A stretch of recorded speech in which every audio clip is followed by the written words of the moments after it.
Bienvenidos a un nuevo capítulo de Trasnochado Books. Hoy seguiremos con la historia del libro El problema de los tres cuerpos. Que lo disfruten. Capítulo 22. Costa Roja 5. Desde el momento en que ingresó en Costa Roja, a Yi Wen-chi ya no se le pasó por la cabeza vivir en otro lugar. En cuanto le contaron la verdadera naturaleza del proyecto, una información desconocida incluso para mandos intermedios, cortó de raíz toda relación con el exterior y se entregó por completo a su trabajo. Después, convertida ya en una pieza clave del equipo técnico, comenzó a trabajar en temas de investigación cada vez más importantes. Aunque el comisario político Lei recelaba de la confianza que Yang Wei-ning depositaba siempre en ella, nunca tuvo ningún problema a la hora de asignarle trabajos relevantes. El delicado estatus de Yi le impedía ostentar derecho alguno sobre los resultados de sus propias investigaciones. Lei, por su parte, además de tener un cargo político, también había estudiado, algo raro en la época, y se trataba del único en toda la base que también era astrofísico. Ello propició que Lei comenzara a firmar con su nombre los artículos que Yi escribía, se atribuyera el crédito de todos los logros de ésta y presumiese de ser uno de esos raros oficiales militares que tan ejemplarmente aunaban el celo revolucionario con la competencia técnica. El motivo original por el que Yi había sido reclutada fue un artículo suyo publicado en la revista de astrofísica cuando aún cursaba estudios de posgrado, el cual incluía una propuesta de modelo matemático del Sol.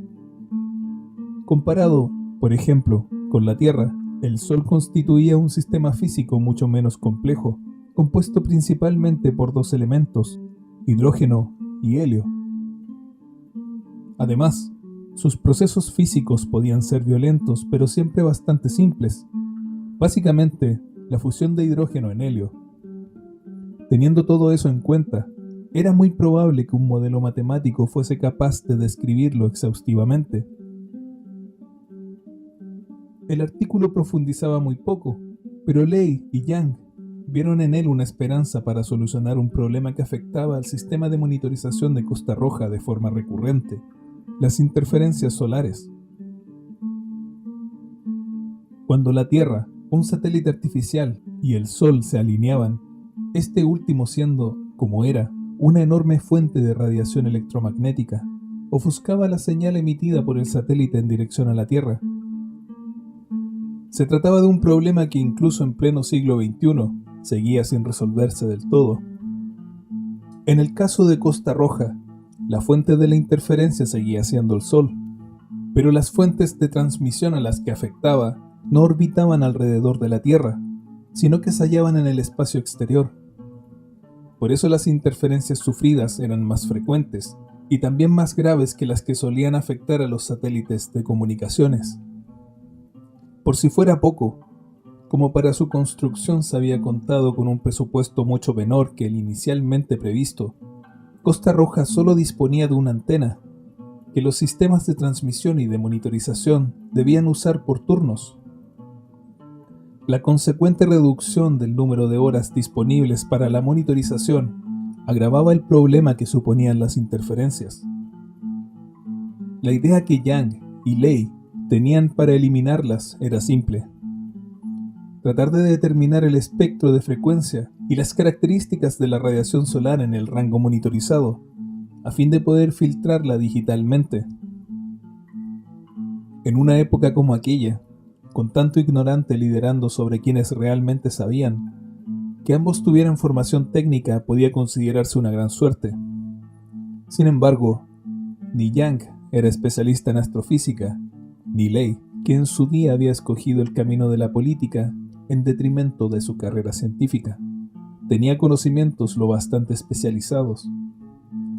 Ignoraban que la radiación electromagnética del Sol es solo estable dentro de un rango muy limitado que va desde la región casi ultravioleta a medio infrarroja, incluyendo, por lo tanto, la luz visible, pero que en otras es sumamente impredecible. Para no crear falsas expectativas, En su primer informe, Yi se encargó de dejar claro que, durante periodos de intensa actividad solar, como cuando se producían manchas, llamaradas o eyecciones de masa coronal, era imposible eliminar las interferencias. Así, desde el principio, sus investigaciones solo se centraron en aquella radiación que se daba dentro de los rangos de frecuencia monitorizados por Costa Roja durante periodos de actividad solar normal. La base no resultó ser un mal entorno para la investigación. La biblioteca recibía periódicamente abundante material bibliográfico en lenguas extranjeras relacionado con la materia, así como revistas científicas europeas y estadounidenses. Algo difícil en aquellos años. También tenía autorización para usar la línea telefónica militar y contactar con los dos grupos de la Academia de las Ciencias China que investigaban el Sol, de quienes luego recibía por fax sus datos observacionales. A pesar de todo, al cabo de 6 largos meses de estudio, Yi Wenqi seguía sin hallar un solo indicio alentador. Lo primero que descubrió, muy al principio, fue que, dentro de los rangos de frecuencia monitorizados por Costa Roja, la radiación solar fluctuaba de forma impredecible. Después, analizando grandes cantidades de datos observacionales, reparó en un fenómeno que le llamó poderosamente la atención. A veces, durante una fluctuación de radiación repentina, la superficie del Sol se mantenía inalterada. Cualquier tipo de radiación originada desde dentro del Sol, ya fuera de onda corta o de microondas, habría sido absorbida por cientos de miles de kilómetros de material solar antes de alcanzar el exterior, con lo cual la radiación tenía forzosamente que haber sido causada por alguna clase de actividad en la superficie que habría sido observable en el momento de producirse la fluctuación.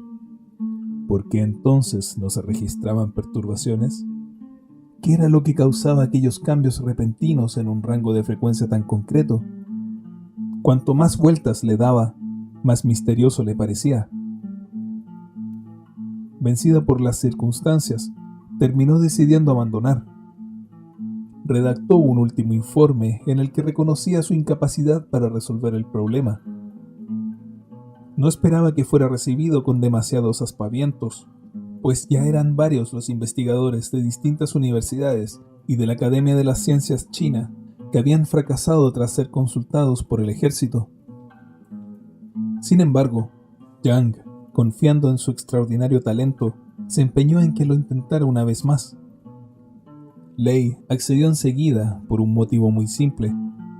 Quería poner su firma en ese artículo.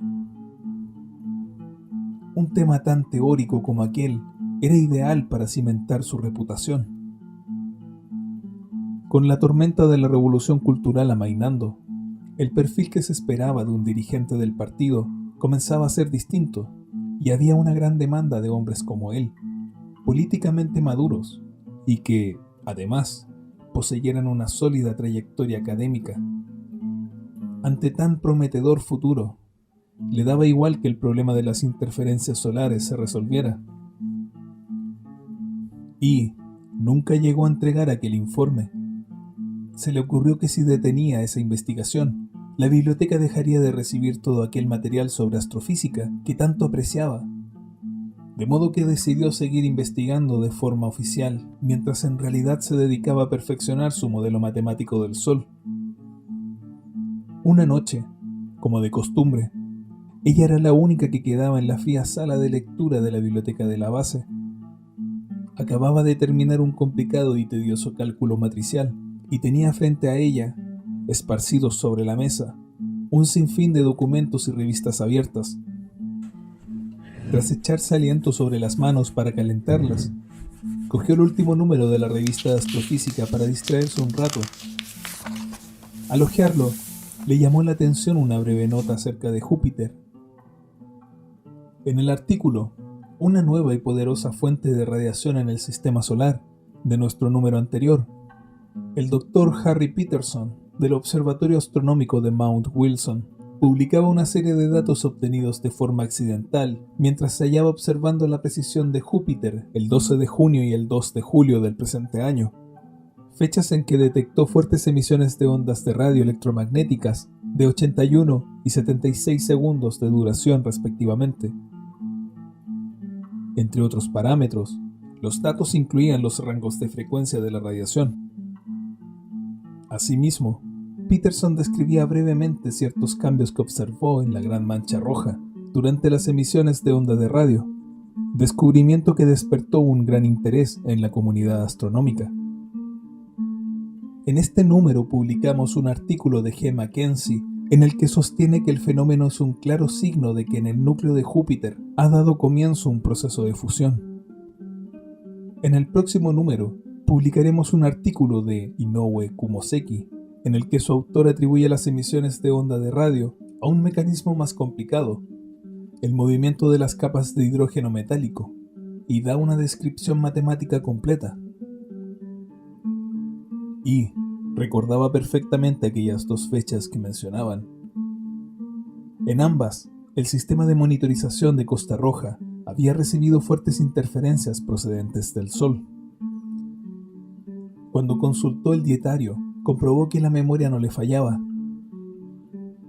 Sin embargo, entre la hora en que Costa Roja recibió las interferencias solares y la hora en que el estallido de ondas de radio jovianas alcanzó la Tierra, había una diferencia de 16 minutos y 42 segundos.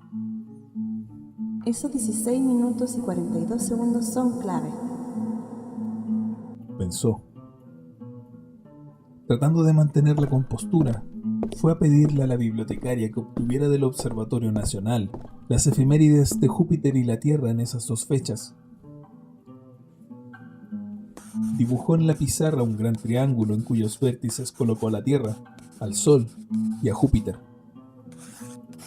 En cada uno de los lados escribió sus respectivas distancias. Seguidamente, junto a la Tierra anotó las 2 horas de llegada. Partiendo de la distancia que separaba a Júpiter de la Tierra, le fue fácil calcular el tiempo que el estallido de ondas había pasado viajando entre ambos. Después calculó el tiempo que habría tardado en ir desde Júpiter hasta el Sol, y a continuación, el que habría tardado en ir desde el Sol hasta la Tierra. La diferencia entre ambos era de exactamente 16 minutos y 42 segundos. Trató de encontrar una explicación teórica consultando su modelo matemático del Sol. Su mirada fue inmediatamente atraída por la descripción de un fenómeno en la zona de radiación solar que ella llamaba espejos energéticos. Hasta la fecha se sabía que la energía producida por reacción dentro del núcleo solar se emitía primero en forma de rayos gamma de alta energía. Cuando la zona de radiación, la parte interior del Sol que rodea su núcleo, absorbía esos fotones de alta energía, volvía a emitirlos con un nivel de energía ligeramente menor. Este proceso de absorción y reemisión se repetía sucesivamente durante un periodo muy largo. Un fotón podía tardar 1000 años en abandonar el Sol, en que los rayos gamma se convertían primero en rayos X, luego en rayos ultravioletas extremos, más tarde en rayos ultravioletas y, finalmente, en luz visible y otras formas de radiación. Hasta ahí llegaba lo comúnmente sabido sobre el Sol. El modelo matemático de I iba un paso más allá. Concluía que las diferentes frecuencias por las que pasaba la radiación correspondían a zonas distintas, claramente delimitadas por fronteras que subdividían la zona de radiación. Además, cada vez que la radiación atravesaba una de esas fronteras, su frecuencia disminuía de forma abrupta, contradiciendo la noción tradicional según la cual la frecuencia de la radiación bajaba gradualmente conforme ésta se abría paso hacia el exterior. Asimismo, sus cálculos demostraban que aquellas fronteras cuasimembranosas que flotaban suspendidas en el océano de plasma del Sol reflejaban la radiación de más baja frecuencia, y por eso dio en bautizarlas espejos energéticos. Su estudio pormenorizado había revelado que tenían increíbles propiedades. Una de las más fascinantes era lo que I llamaba ganancia de reflectividad, un fenómeno que quizá podía guardar relación con aquellos repentinos picos de radiación electromagnética, cuyo origen seguía sin explicarse. Sin embargo, era tan insólito y difícil de confirmar que ni siquiera ella misma terminaba de creerse que fuera real, y hasta el momento se había decantado por atribuirlo a algún tipo de error en los endiablados cálculos. Ahora, en cambio, empezaba a ver claro que sus conjeturas sobre la ganancia de reflectividad eran correctas. Los espejos energéticos no solo reflejaban la radiación de baja frecuencia, sino que la amplificaban. Todas aquellas misteriosas fluctuaciones que habían observado eran la amplificación por parte de un espejo energético solar, de radiación procedente del espacio. Por eso no iban acompañadas de perturbaciones en la superficie del Sol. Muy probablemente, las ondas de radio jovianas habían sido reemitidas por el Sol como si este fuera un espejo, aunque amplificadas 100 millones de veces. Y la Tierra había recibido ambas emisiones, la primera antes de la amplificación, la segunda después, separadas por un intervalo de 16 minutos y 42 segundos. El Sol era un amplificador de ondas de radio gigante. No obstante, eso planteaba otra pregunta. Si el Sol recibía radiación electromagnética constantemente, incluyendo ondas de radio emitidas por la Tierra, ¿por qué solo amplificaba algunas de las ondas? La respuesta era simple.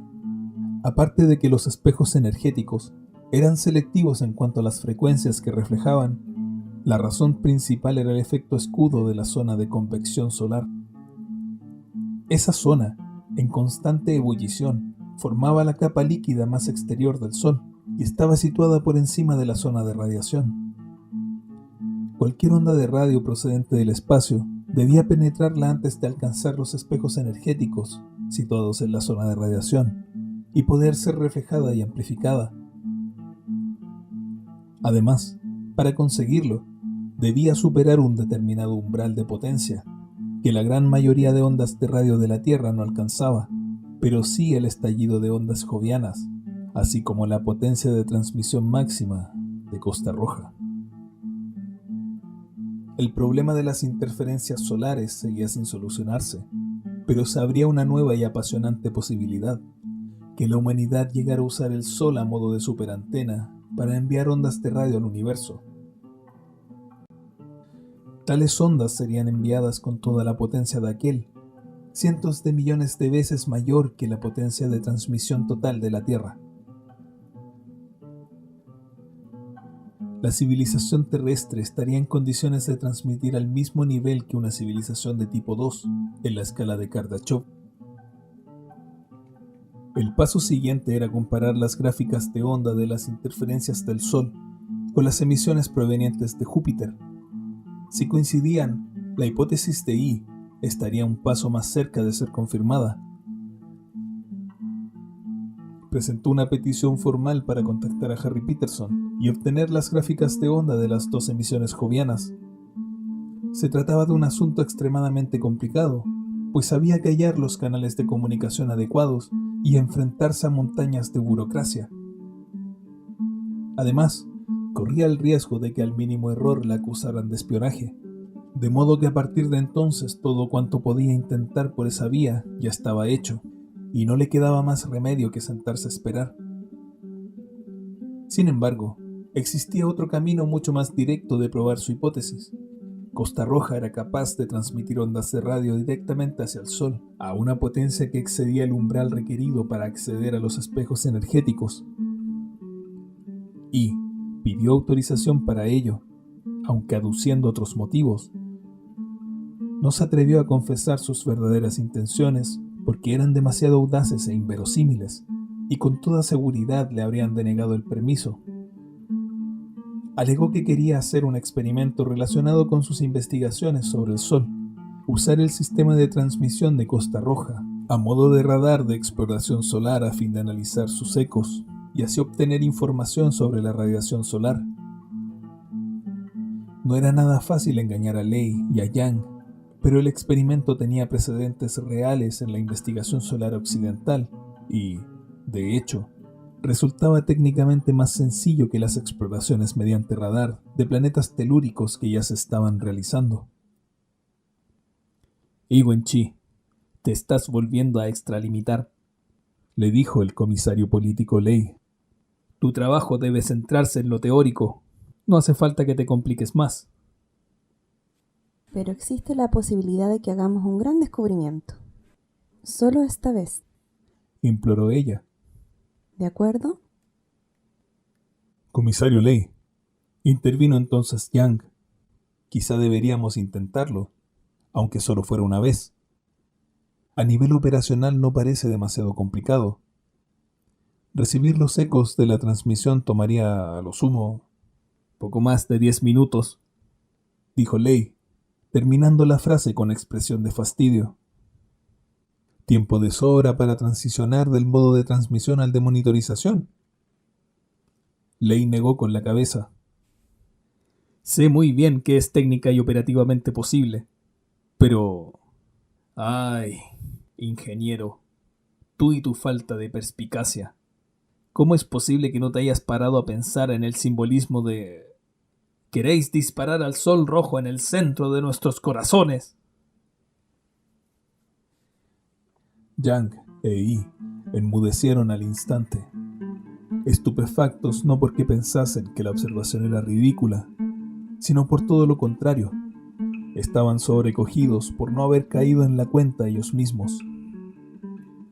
En aquellos años, la obsesión por encontrarle simbolismo político a todo había alcanzado cotas grotescas.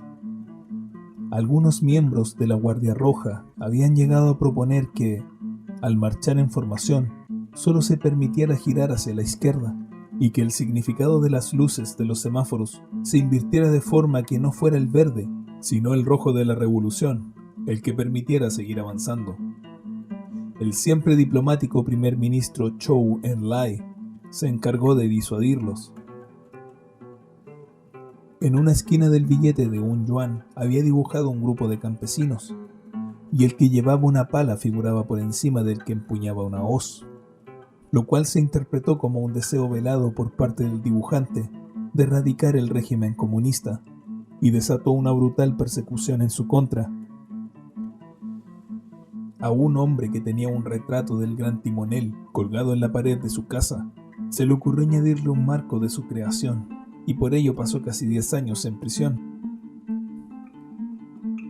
Lei se veía obligado a revisar minuciosamente todos los escritos que Yi le entregaba en busca de cualquier referencia al sol que tuviera la mínima posibilidad de ser malinterpretada. Términos como manchas solares eran tabú y no podían publicarse. Un experimento como aquel, que apuntaba al sol, podía tener 1000 interpretaciones positivas.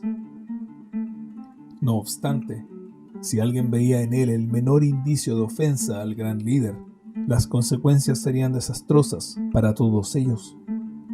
Los argumentos de Lei para no permitirlo eran incontestables. Pese a ello, Yi siguió sin renunciar, pues aún le quedaba una oportunidad para conseguir su propósito sin arriesgar demasiado. El equipo transmisor de Costa Roja era ultrapotente, pero todos sus componentes habían sido fabricados durante la Revolución Cultural. La consecuente falta de calidad de los mismos causaba un gran número de averías, y hacía necesario que cada 15 transmisiones tuviera que desmontarse y revisarse el equipo entero. Después se realizaba una transmisión de prueba, a la que asistían muy pocas personas, y tanto los objetivos como los demás parámetros se elegían al azar. Una vez, en horario de trabajo, Yi fue asignada a una de esas transmisiones de prueba.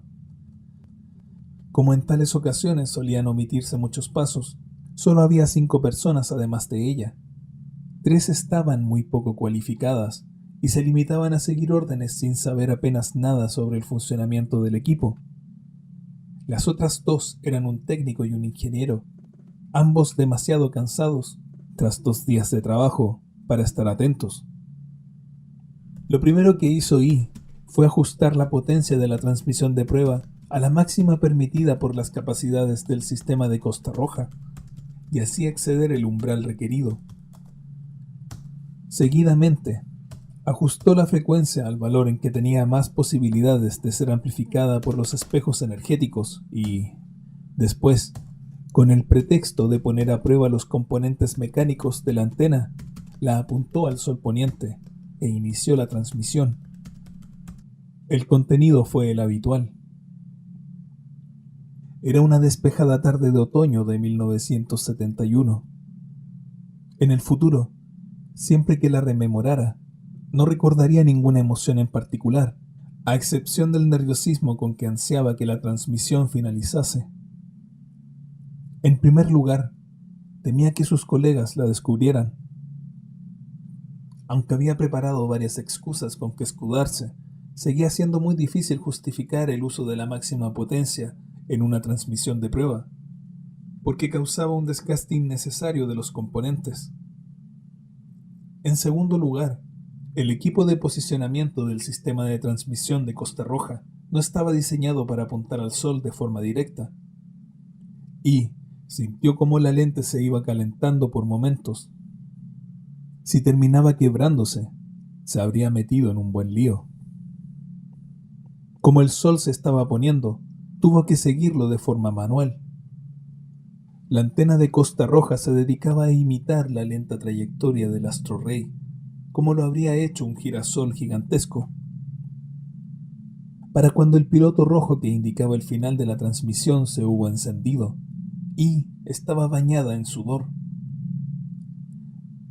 Miró alrededor. Ante el panel de control, los 3 operadores estaban apagando el equipo pieza por pieza, tal y como indicaban las instrucciones del manual. El ingeniero se encontraba en un rincón de la sala bebiendo un vaso de agua, y el técnico dormitaba en su silla. Los historiadores tratarían de embellecer el relato, pero la realidad de aquel momento fue completamente mundana y sin magia. Con la transmisión completada, Y salió disparada de la sala de control y corrió hasta la oficina de Yang Wei-ning. ¡Rápido! Dijo al entrar, casi sin aliento. Dile a la estación de la base que empieza a monitorizar el canal de los 12.000 MHz. ¿Qué estamos recibiendo? Quiso saber Yang, sobresaltado al verla entrar sudorosa y con el pelo pegado a la cara. Comparada con el sistema de monitorización de Costa Roja, la radio convencional de la estación base, que empleaban para comunicarse con el exterior, resultaba un mero juguete. Puede que recibamos algo y puede que no. Respondió Yi. No hay tiempo para cambiar el sistema al modo de monitorización. Generalmente, se requerían más de 10 minutos para pasar de un modo al otro.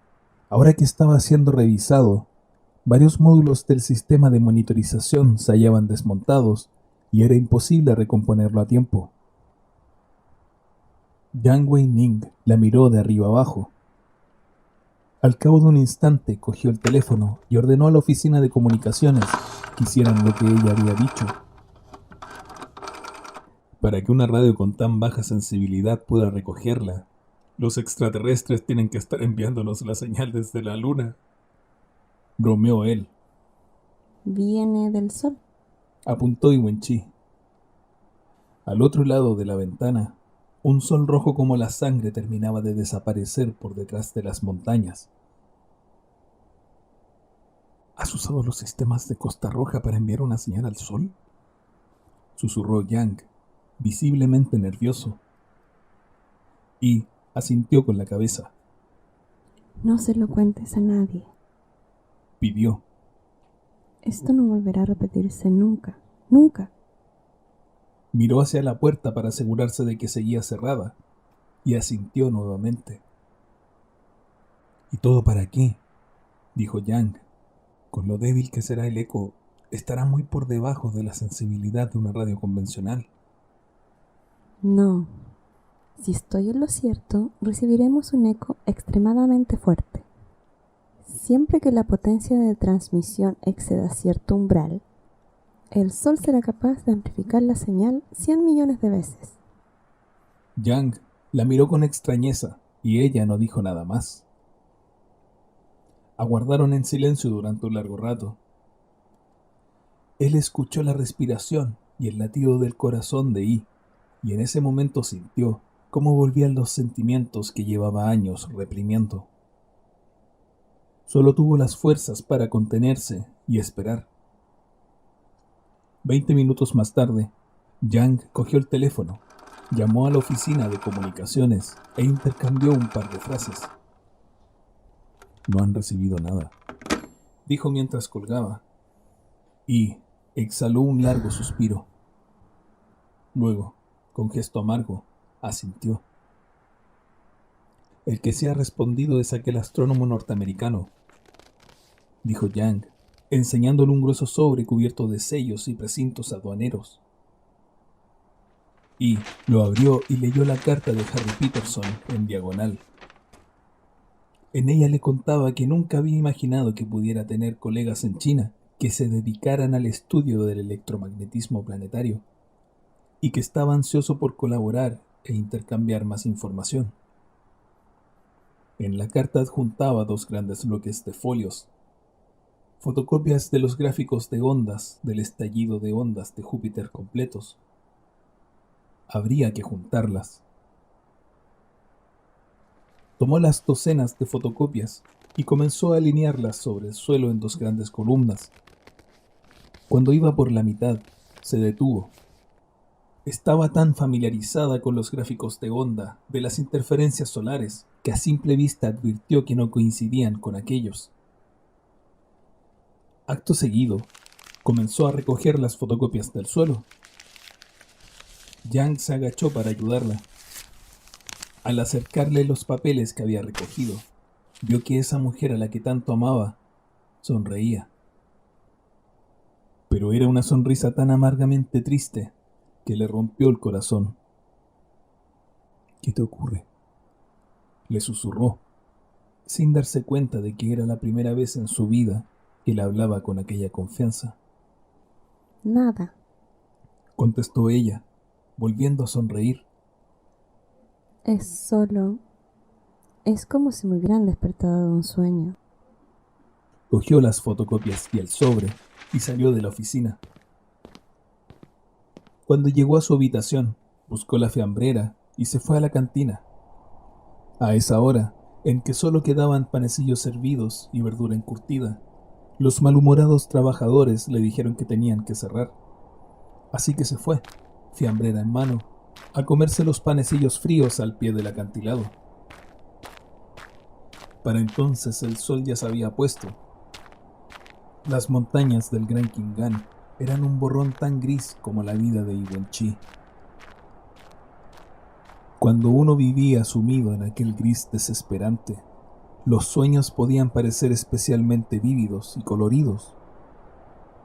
Pero de los sueños, más pronto que tarde, uno siempre termina despertando.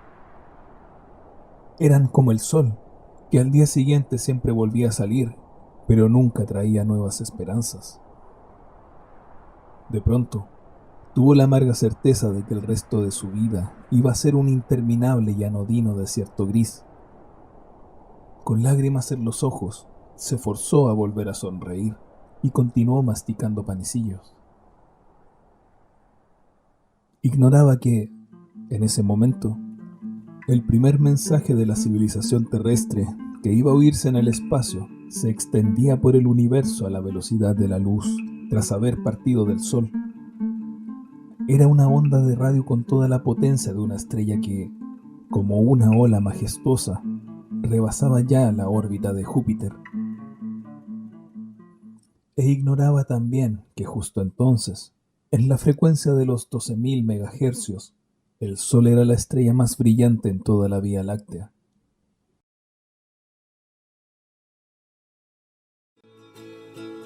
Aquí termina el nuevo capítulo de Trasnochado Books.